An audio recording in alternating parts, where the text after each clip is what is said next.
mga palangga, ari kami sa isa ka market. Kami subong naka-park sa plaza na hunay.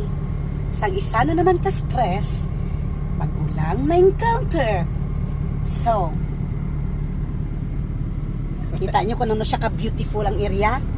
Ang ngipo ni Bunjing na still. So, mga palangga, Gali bugulo namon. nagtanaw kami dito. Of course, Muslim content daw panukot, no? Ari naman ang counter sa diri nga area. 2 weeks siya way kabayad. Sang last week, pag panukot ko, tutalon ko no anay.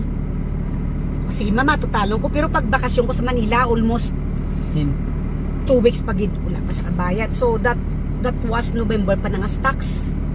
Subong nanukot ako ha. Si Bunjing nanukot.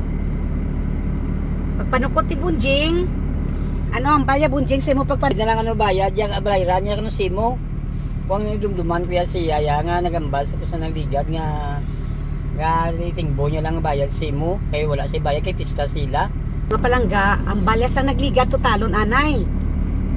Pero before na siya nagambal ako mga 200 di mo balance. Why siya nabad last week?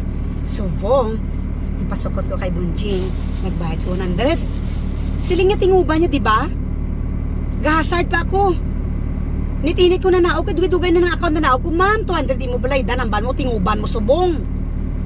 Ay, ma'am, isa na lang kagato sa akong balaydan, kaya nabayad last week.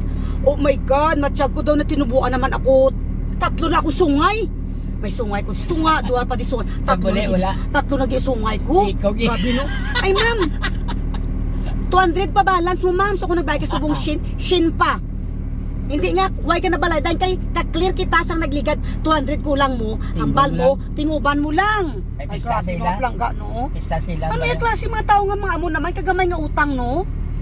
Hindi ko mag-amo na sila tanan. Dapat magbalon din ako isang, hindi na yan, ano? Matake ka sa tagipusoon, day? Mabalon ako sang white flower pag aside sang ginasimot-simot yun.